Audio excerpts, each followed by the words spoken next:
Tamil Nadu teacher education யூனிவர்சிட்டியில் நீங்கள் எவ்வளோ மார்க்ஸ் வாங்கினா டிஸ்டிங்ஷன் வாங்கலாம், எவ்வளோ மார்க்ஸ் வாங்கினா ஃபஸ்ட் கிளாஸ்க்கு, எப்படி மார்க்ஸ் வாங்கினா செகண்ட் கிளாஸ், இல்லை ஃபெயில் எவ்வளோ மார்க்ஸ் எடுத்தா அப்படின்றது உங்களுக்கு வரணும் இல்லையா? அவங்களோட கன்சாலிடேட்டட் மார்க் ஷீட்டில் ஃபைனல் இயர் ஸ்டூடெண்ட்ஸாக இருந்தால், அப்படி இல்லை அப்படின்னா ஃபஸ்ட் இயர் ஸ்டூடெண்ட்க்கு இந்த மார்க்ஸ் டீட்டெயில்ஸ் எதுவுமே தெரியாமல் இருந்துருக்கலாம். அதை பற்றி நம்ம பார்ப்போம். இப்போது மார்க்ஸ் எப்படி டிஸ்ட்ரிபியூட் பண்ணியிருக்காங்க அப்படின்னு பார்த்தா, இது உங்களோட சிலபஸ்லேயே கொடுத்துருப்பாங்க. நீங்கள் சிலபஸ் எடுத்து படித்து பார்த்தீங்கன்னாவே உங்களுக்கு தெரியும். 75% அண்ட் அபவ் எடுத்தவங்க அவங்களுக்கு வந்து என்ன கொடுக்குறாங்க அப்படின்னா, நீங்கள் 75க்கு அப்புறம் எடுக்கிற எல்லா மார்க்ஸுமே, அது 80 இருந்தாலும் 90 இருந்தாலுமே என்னவா தான் வருவீங்கன்னா டிஸ்டிங்ஷனில் வருவீங்க, டிஸ்டிங்ஷன் கேட்டகரியில். பட் இதில் ஒரு இது இருக்குது, என்ன அப்படின்னு பார்த்தீங்கன்னா, அதில் வித்தவுட் அரியர்ஸ் இருக்கணும். நீங்கள் 4 செமஸ்டர் எழுதுனீங்க அப்படின்னா 4 செமஸ்டர்லேயுமே என்ன இருக்கணும்னா அரியர்ஸ் இருக்கவே கூடாது. ஓகேவா? அரியர்ஸ் இல்லாமல் இருந்தீங்கன்னா மட்டும், அரியர்ஸ் இல்லாமல் நீங்கள் எழுதி பாஸ் பண்ணி 75%க்கு மேலே வாங்கியிருந்தீங்க, இல்லை 75% வாங்கியிருந்தீங்க அப்படின்னா அது வந்து first class with distinction consider ஆகும். அப்படி இல்லை 62 நீங்கள் 74.99% வாங்கியிருந்தா கூட அது என்னவா தான் மாறும்னு சொல்லியிருக்காங்கன்னா ஃபஸ்ட் கிளாஸா அப்படின்னு வரும். ஃபஸ்ட் கிளாஸ் வாங்கியிருக்கீங்கன்றத உங்களோட கன்சாலிடேட்டட் மார்க் ஷீட்டில் வரும்.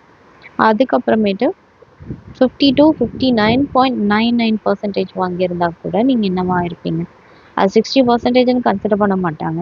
இது 59.99% தான் கன்சிடர் பண்ணுறாங்க. அப்படி நீங்கள் வாங்கியிருந்தாலும் அது செகண்ட் கிளாஸ் அப்படின்னு சொல்லிட்டு சொல்லியிருக்காங்க. இது எல்லாமே எதுக்குன்னா வித்தவுட் அரியர்ஸ், அரியர் இல்லாமல் படிச்சுட்டு வந்தவங்களுக்கு மாத்திரம்தான். அப்போ அரியர் வச்சு வந்தவங்களுக்கு என்னவா இருக்கும் அப்படின்னு பார்த்தீங்கன்னா, within the 4 semester including the arrears வச்சுருந்தீங்கன்னா, நீங்கள் 60% அண்ட் அபவ் வாங்கியிருந்தீங்க அப்படின்னாக்கா அது ஃபஸ்ட் கிளாஸ்னும், 50%லேருந்து 59.99% வச்சுருந்தீங்கன்னா அது செகண்ட் கிளாஸ்னு வரும். 60% அபவ் வந்து அப்படின்னா 75% நீங்கள் வாங்கியிருந்தா கூட அது ஃபஸ்ட் கிளாஸ்ன்னு தான் கன்சிடர் பண்ணுவாங்க அப்படின்னு சொல்லியிருக்காங்க. அப்புறம் students who could not complete the BEd program, இப்போ பிஎட் ப்ரோக்ராமை கம்ப்ளீட் பண்ண முடியாமல் இருந்தாங்க அந்த டியூரேஷனுக்குள்ளே, அதாவது 4 இயர்ஸ் 2 இயர்ஸ் பிஎட் ப்ரோக்ராம்னா 2 இயர்ஸ்க்குள்ளே அவங்களால கம்ப்ளீட் பண்ண முடியல அப்படின்னா அவங்க 3 இயர்ஸில் கம்ப்ளீட் பண்ணாங்க. அப்படி கம்ப்ளீட் பண்ணி 50% அண்ட் அபவ், அதாவது அவங்க 75-80% வாங்கியிருந்தாலும் அவங்களால அந்த வித்தின் 2 இயர்ஸ்க்குள்ளார கம்ப்ளீட் பண்ண முடியல, வித்தின் த கோர்ஸ் டியூரேஷனுக்குள்ளே கம்ப்ளீட் பண்ணலைன்னா அவங்களுடைய இது என்னவா இருக்கும் அப்படின்னு பார்த்தீங்கன்னா செகண்ட் கிளாஸ்ன்னு போட்டுருவாங்க அப்படின்னு சொல்லிட்டாங்க. அதாவது 50% தான் பாஸ் மார்க்கு, அப்படி 50%க்கு மேலே வாங்கினாங்கன்னா அவங்களோட கிளாஸ் ஆர் டிஸ்டிங்ஷன் என்னவா இருக்குன்னா செகண்ட் கிளாஸாக இருக்கும் அப்படின்னு சொல்லியிருக்காங்க. அடுத்தது கிரேடு எப்படி கொடுப்பாங்க அப்படின்னு பார்த்தீங்கன்னா, கிரேடு A+ அப்படின்னாவே அது 90 அண்ட் அபவ் இருக்கணும். அப்போ தான் வந்து அது A+. இதுதான் அந்த டிஃப்ரென்ஸு. 90 மார்க்ஸ்க்கு மேலே வாங்கின ஸ்டூடெண்ட்ஸ்க்கும் 80 மார்க்ஸ் வாங்கின மேலே வாங்கின ஸ்டூடெண்ட்ஸ்க்கும். 80லேருந்து 89 வாங்கினா ஏவா, அப்போ இந்த 79 பார்த்தீங்கன்னா B, அதுக்கப்புறம் 69 பார்த்தீங்கன்னா C, அப்புறம் 50 to 59 D. இதே 49 மார்க்ஸ்குள்ளார வாங்கியிருக்காங்க, இல்லை லெஸ் தென் 49 வாங்கியிருக்காங்கன்னா அவங்க ஃபெயிலு, ஆப்சண்ட்னா ஏபி போட்டிருப்பாங்க. ஸோ இது மாதிரி தான் நமக்கு கிரேடிங்கும் கொடுத்துருப்பாங்க. ஃபஸ்ட் இயர் ஸ்டூடெண்ட்ஸ்க்கு ஒரு டவுட் இருக்கும் இல்லையா? அதாவது உங்களுக்கு கொஸ்டின் பேட்டர்ன்லாம் இப்போ நல்லா தெரிஞ்சிருக்கும்.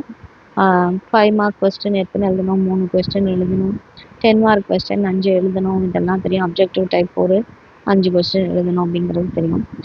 எவ்வளோ மார்க் எடுத்த பாஸ் அப்படின்னு சொன்னாக்கா 70க்கு நீங்கள் தியரியில் அப்படி நீங்கள் அவங்களுக்கு செப்பரேட்டாக கொடுக்கல.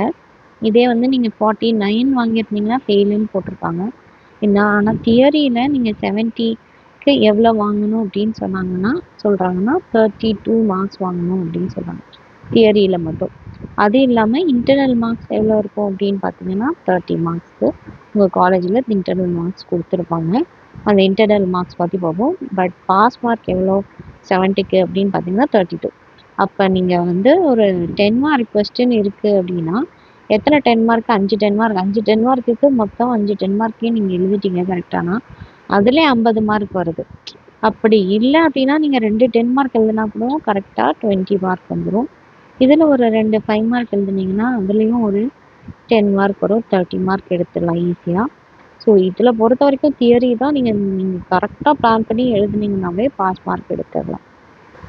இன்டர்னல் மார்க்ஸ் பார்த்தீங்கன்னா அவங்க எப்படி கொடுத்துருக்காங்கன்னா கிளாஸ் டெஸ்ட்டு வைப்பாங்க. அந்த கிளாஸ் டெஸ்ட்டில் நீங்கள் 10 மார்க் எடுக்கணும். அடுத்தது அசைன்மெண்ட்க்கு ஒரு 10 மார்க்கு, செமினார் எடுத்தீங்கன்னா அதுக்கு ஒரு 5 மார்க்கு, அட்டண்டன்ஸ்க்கு ஒரு 5 மார்க் கொடுத்துருக்காங்க. டோட்டலாக 30 மார்க்ஸ் வரும். ஸோ இந்த 30 மார்க்ஸ்க்கு அட்டண்டன்ஸ்க்கு வந்து நீங்கள் 97 டேஸ் 100 டேஸ் கரெக்டாக போயிருந்தீங்கன்னா 5 கொடுக்குற சொல்லியிருக்காங்க. அப்படி இல்லைன்னா அந்த மார்க்ஸை வந்து இந்த மாதிரி குறைக்க சொல்லியிருக்காங்க. 80 டேஸ் தான் நீங்கள் போயிருக்கீங்க, இல்லை அதுக்கும் கீழே போயிருக்கீங்கன்னா உங்களுக்கு மார்க்கே கொடுக்கக்கூடாது இன்டர்னல்ஸ்க்கு. அப்போ 25 மார்க் தான் இன்டர்னல்ஸ்க்கு கொடுக்கணும் அப்படின்னு சொல்லியிருக்காங்க. ஓகே, இது மாதிரி தான் நமக்கு இன்டர்னல் மார்க்ஸ் டிஸ்ட்ரிபியூட் ஆகுது. 30 மார்க்ஸ்க்கு நமக்கு கொஸ்டின் பேப்பர் மாடல் தெரியும் 50 மார்க்ஸ்க்கு எப்படின்னு சொல்லிட்டு. ஸோ இந்த மாதிரி தான் வந்து டிஸ்ட்ரிபியூட் பண்ணி நமக்கு 30 மார்க்ஸ் கொடுக்குறாங்க.